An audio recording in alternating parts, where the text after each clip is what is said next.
Pre-Calculus Unit 2, Lesson 1, Linear and Quadratic Functions with Modeling. I know we've already looked at linear and quadratic, but we're going to add some things that we didn't do before and review the things that we already took. Again, if you have the average rate of a change of a function, if you go from a to b, you take a function value at a, you take the function value of b, it doesn't matter how you got there. The average rate of change for that function is the slope of the secant line, which is to take the difference in the function values over the difference in the x values, where you make sure that you're subtracting them in the same order. A linear function is the only one where you will always get the same value for this, no matter which 2 points you pick, but you can find the average rate of change for every function. It's just for every other function, you will get a different value if you pick different points. For the line, because it's the same everywhere, that's called the slope. So this is a quadratic function. You will get different values for the average rate of change if you pick different points. It says r minus 4, 5, so I don't have the graph. I have to put 4 in and find the value at 4. I have to put 5 in and find the value at 5, which I have sketched the function here then. And then the average rate of change over that interval, you take the change in the y values over the change in the x values, would give you minus 4. That's the average rate of change, meaning over minus 4, 5. So it went down a total of 36 units, but that's over a distance of 9. So it went down for an average of 4 units of y for every 1 unit of x. This is a line on minus 2, 3, so we should get 2/3 because we know the average rate of change should always give the slope, which is 2/3. But just as a check, if we take f of 3 and f of minus 2, again, we evaluate that. The average rate of change, if we do that, will give you 2/3, which is the slope of the line. So we didn't really need to do all this work. We would simply know that if it's a line, the average rate of change is the slope. The initial value of a function is the value at 0, so f of 0 is the initial value, or the y-intercept. For a linear function, of course, that's just b, the y-intercept. For polynomial functions, the initial value is called a0, the constant term.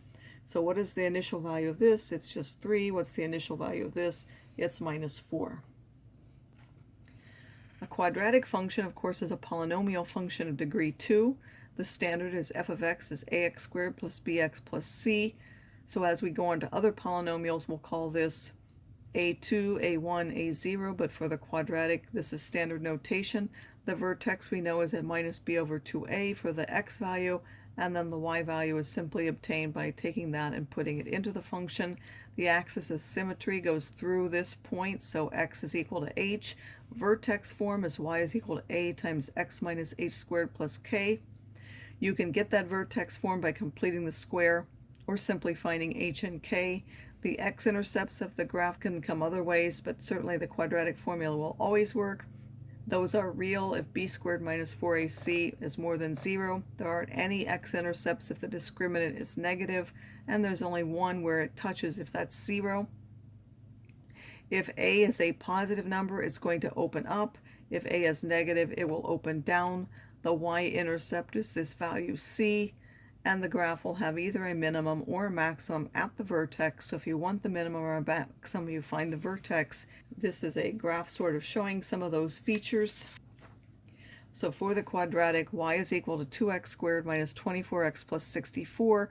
Give the vertex, axis of symmetry, vertex form of the quadratic, minimum or maximum, the intercepts, describe as a transformation, find the average rate of change, sketch the graph, and show what the average rate of change represents.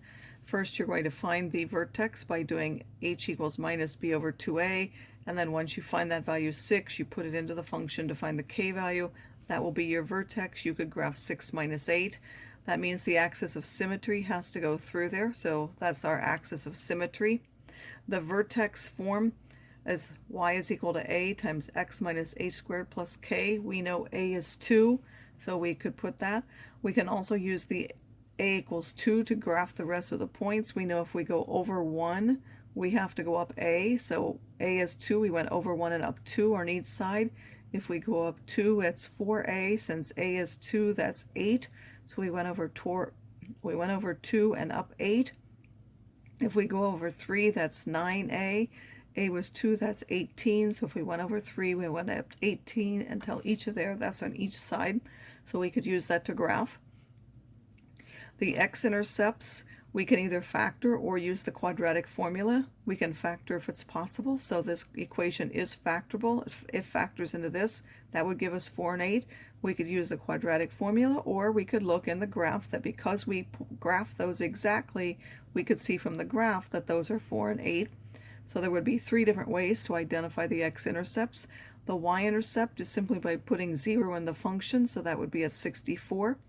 The transformation comes from looking at vertex form. So this is shifting right 6, vertical stretch of factor 2, translating down 8. And then if we want the average rate of change on 3, 7, and it says show what that means on the graph. So if we go to the point 3 on the graph, that's here. And then if we go to x is 7, that's here. The average rate of change is the slope of that line segment. So if we have this line segment, what is its slope? That's the average rate of change. And I found the function values by putting it in the function. Again, you could have also done it from the graph. You can see that at 3 it's at 10, and you can tell that at 7 it is minus 6. So you could have gotten these from the graph. Then the average rate of change is just the slope of that secant line, which will be minus 4 again. So it went down 4 for every one change in x to go from here to here on average. How can we find the equation of a quadratic if we're given certain points? Well, if we have the vertex, we only need 2 points. If we don't have the vertex, then we need to put it in the regular standard form, and we would need 3 points for that. So write the quadratic function that goes through this vertex and passes through here. So we know y is equal to a times x minus h squared plus k with this vertex. First substitute the vertex. Then we can use our other point and substitute that. Find that a is 2, and finally you put a equals 2 back in there to get y equals 2 times x minus 1 squared plus 3. And finally we'll go back again to our applications of free fall motion. We know this is the formula for the height, and we've already taken that this is the vertical velocity, where again we have to choose between feet or meters depending on which one we have. The maximum height is at the vertex. So the time at which that maximum occurs is minus b over 2a, because that's our x value, which will now be 1 over 32 times the initial velocity. And then the maximum height reached is whatever you get for that time, and plugging that in there. To find the velocity when it hits the ground again, you would want to set the height equal to 0 and then solve for that. And then if you want the velocity after you solve for the time when it was 0 to find the velocity, you would have to now then put that time into the velocity equation. So it says, at a ballpark, a competition is held to see who can throw a baseball from a point in the stadium that is 83 feet above field level. The winner throws the ball with an initial vertical velocity of 92 feet per second, and the ball lands on the infield grass. Find an equation for the height of the ball t seconds after the winner throws it. Well, that's just our normal equation, substituting what? This is in feet, so g is minus 32 to give us minus 16.